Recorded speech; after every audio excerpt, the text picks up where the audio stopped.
Really? It's time to harvest. Not like that. Are you sure? Yeah. No, no, that's not happening, huh?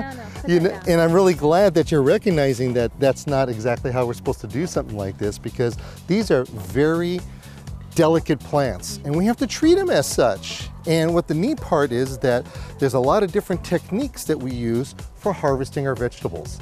And you guys did such a wonderful job in the planting and everything over here. Let's kind of take a look at what we have. Here we have ourselves some cilantro. And what's cilantro good for?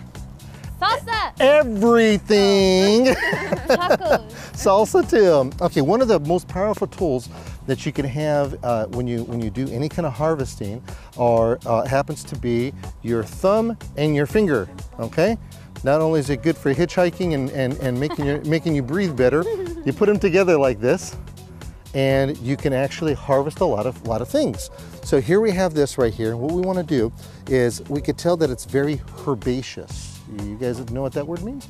You ever heard that before? Yeah, well, pretty close. It's full of water. Yeah, so there's a lot of moisture in here and it's a very soft thing. So what we'll do is that we're just going to take the one leaf and we're going to follow it. We're going to follow it all the way down up to about 1.5 inches or so from the bottom of the plant and pull it out. And don't pull the plant, just pinch it off. So give that a whirl right there and see what happens. Did you get that? Awesome, that's perfect. So it smells really nice. It's a beautiful plant, I tell you. Now, if it gets into your basket, where is that basket?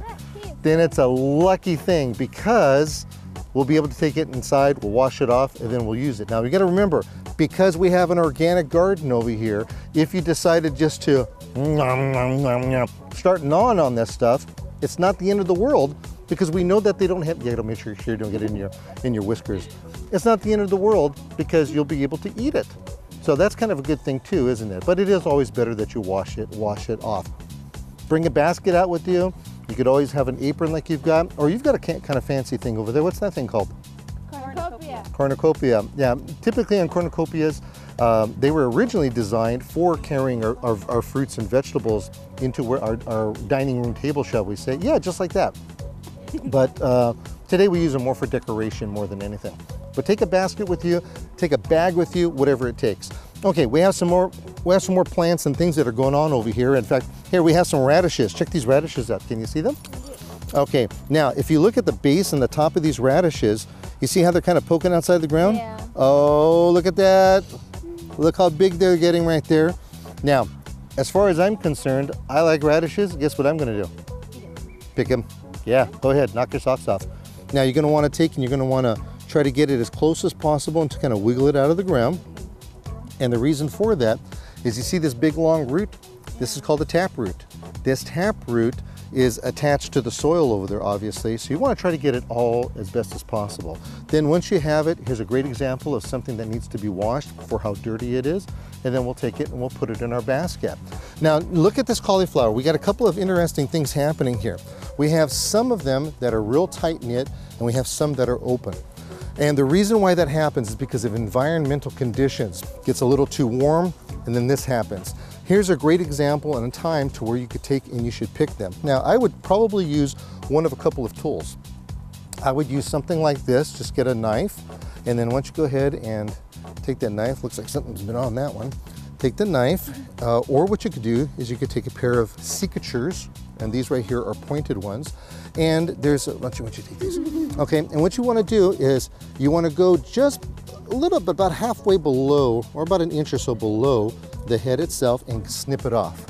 And once you snip it off, one of two things is going to happen. Either the plant's going to die on you, or it'll generate and it'll motivate it to bring up a couple of more heads. Perfect, just like that.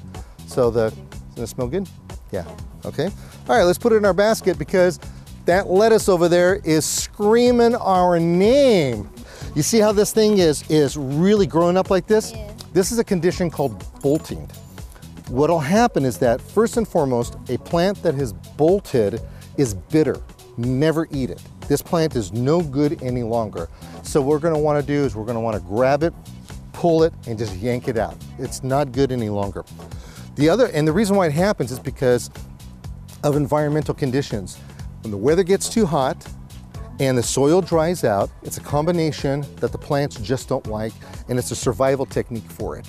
So we just want to make sure that we get rid of it. Now this right here, kind of like our cilantro, all of our lettuces, you could take and you can cut them about 2 to 3 inches above the ground level, and then you harvest it. That's the process. You take it off, and then you just leave it alone and start taking care of it again, because guess what's going to happen?